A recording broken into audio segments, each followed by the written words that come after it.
Automation in Studio One 3. Let's take a look at that. Um, if you're watching this, you may be new to automation. So what is it exactly? Well, any parameter, most parameters within Studio One, we can add automation to so that that control will then automatically do what we'd like it to do. And we can record that automation similar to as we record audio or MIDI information into Studio One. And in part one here, we're going to take a look at how we can view the automation that we have within Studio One, as well as how we can record our automation. So let's go ahead and get started with taking a look at how we can view our automation. I've got three separate tracks here. One is a mono audio track, a stereo audio, and then we have an instrument track.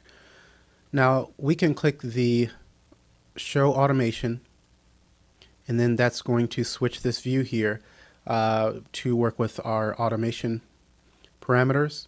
So if you didn't notice that, I'm going to change back. See here we can access our recording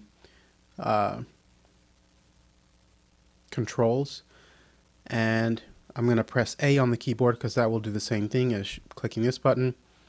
And then now you can see these controls switch so that we can access controls for automation. Now by default, the display is set to off here, but if I come to this mono audio track, I can click this drop down menu and then I can select volume or pan. And these are going to be the two parameters that are active for your audio tracks by default, and you can choose them from this drop down menu here or set the display back to off. We also have a couple other options for viewing these automation tracks, and we can click this automation icon in the bottom left corner of the track column, and that will then expand them out below so we can see them each individually versus the single view up above where we choose. And we can actually do both at the same time. So if I come to the display off, I can choose the volume and we can see that it corresponds to the one expanded out below. And I can also come and choose the pan as well. And I'm just going to turn that display back to off. We can also right click on a track in the track column and choose to expand the envelopes. It's checked right now because they're already expanded out. I'll deselect that and you can see that they close. If you work with the track list open, we can also come to the envelopes area here below our mono track, click that drop down arrow, and then they expand out as well there. And I'm just going to go ahead and hide that track list there and close those expanded automation tracks back. Let's move on and take a look at our stereo audio. Now this is the same way. We're still in our automation view in the track column here, so I can click this drop down menu and choose our volume, and you can see that our audio event is kind of hidden in the background, but we can still see an outline of it, and our volume automation is now showing, and it corresponds to the color here within the track column.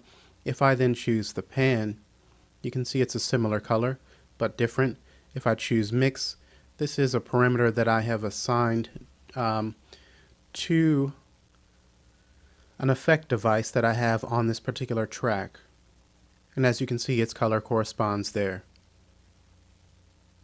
If I come and turn the display off, again, as with the mono track, we can click on the icon here in the lower left corner and expand all of those automation tracks out so we can see each one of them individually.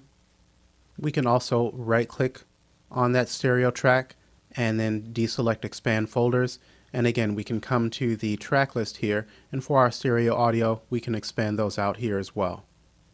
And just take note that here we have a level meters or level controls for our parameters that we're automating, and also a numeric display of the values. So this is going to correspond to wherever our song position cursor is. So if I move out to where we have some automation on the volume, notice that the level is going to change as well as the numeric display.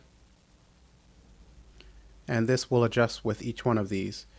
And that will just, as I said, correspond to wherever the song position cursor is. Now go ahead and click the icon here to close those out and hide our track list again.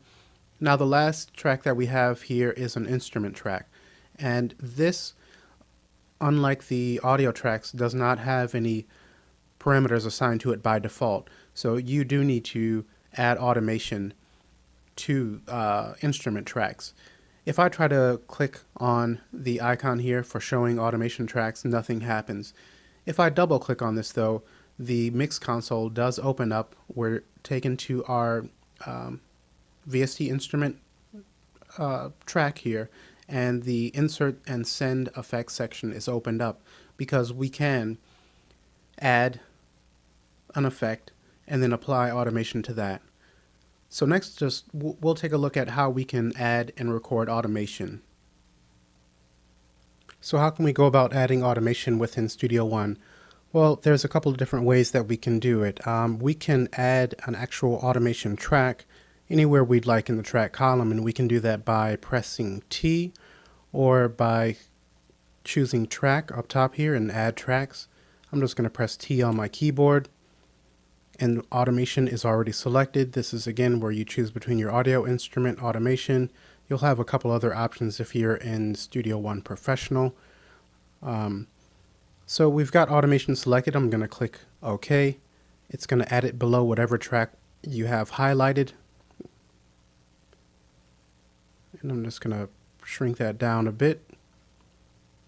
Then what we would need to do is click on the drop-down menu here where it says None, and then we can choose Add and Remove. Up top here, if you'll notice, it says New Track, which corresponds to the new automation track that we just added. We could choose our mono track, our stereo audio, or our VST instrument, and then our parameters will change over here according to what we have selected. So if I choose stereo audio, you can see that we then choose, we have mute and then a folder for inserts that we can choose from. But I'm going to come back to the new track, the new automation track we added, and our choices are console and instruments. And I have one instance of presence loaded, so these are all of the parameters that I have available. And just to show you really quickly here, if I F6 and bring in another instance of presence, I'll close that out, come back to our new automation track, choose Add Remove again. If I select this folder now, you can see that we have our first instance and that second one that I just recently brought in. But I'm going to just choose the first one, and then we can choose anything we'd like here. I'm going to select the tune. I'll add that, the transpose, and you can choose multiple parameters. What else would I like here? Master gain. So I'll add those three. It's just so you also know while we're here, you can click this plus icon to add an additional automation track. So I'll go ahead and close. And I'm actually going to get rid of that second presence track just to clean things up a bit here. And I'm going to F5 and close out our browser. Now with our new automation track, I can then choose between each of the three parameters that I selected. And again, as we saw before, if I click on this icon in the lower left-hand corner, we can expand all of those out to take a look at them individually. I'm going to close that. And then what we can do, one way of editing this automation or adding automation, because we've added the parameters, but we haven't actually done any automation.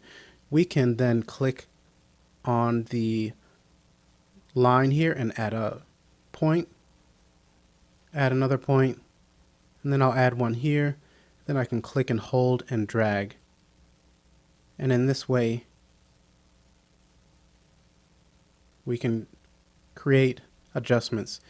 Now, when in between, wherever you have 2 points that you've added, you'll notice that there's this additional one that keeps popping up. This is where we can add a bend there and just do other editing. And we'll go into this more in detail in part 2 when I cover editing in depth. And now if I bring up our presence, and we'll just get that to the side here, we've added automation to the tune parameter. And the tune can be found right down here. And one thing that can help you identify where you have your automation envelopes added is that each parameter is going to have a dot there. So we've added 3, and then that's why we have those dots. We can actually right click on that and then choose Edit Tune Automation, and we're already there, so that didn't change. We also added Transpose. I could right click on that, and if you take note here and I choose Edit Transpose Automation, then that changes. And so on. If I come to the volume, Edit Master Gain Automation, then it changes to correspond. So I'm going to come back and edit this. You can also remove your automation there. Now, if I play back, we can see that our tune will follow along with our automation.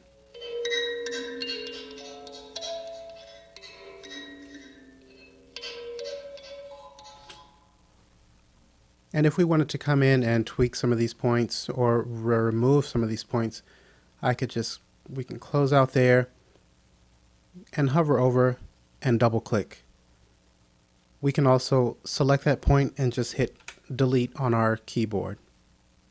Now, what about our stereo audio track?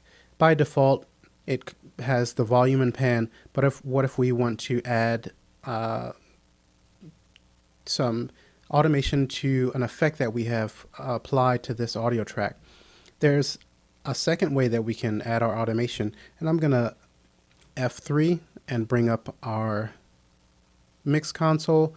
Now you can see this is our stereo audio track. It's already expanded out, so we can see our inserts. This is the mix verb that I've put on this track. If I double click, we then open up our mix verb. I'll F3 and close the mix console.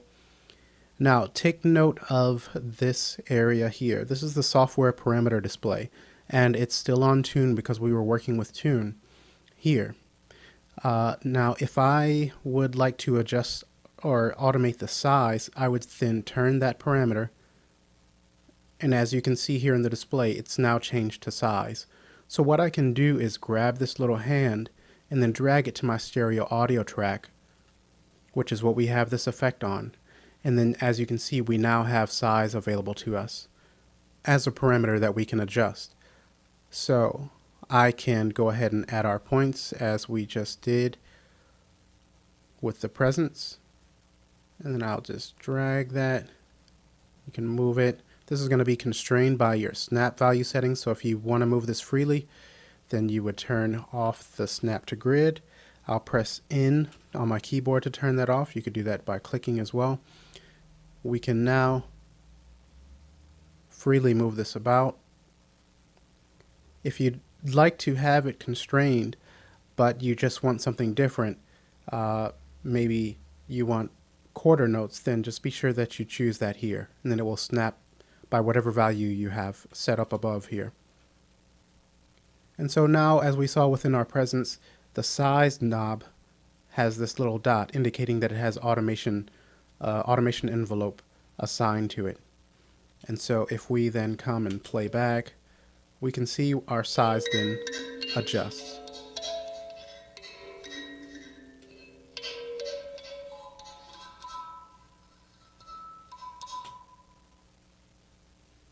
So I think we'll stop here, and in part 2 we'll take a deeper look at recording automation, particularly recording it live, and even using our MIDI controller if we have one, and using the faders and knobs on our MIDI controller to control the parameters while we're playing our track back live and then recording the automation in that way.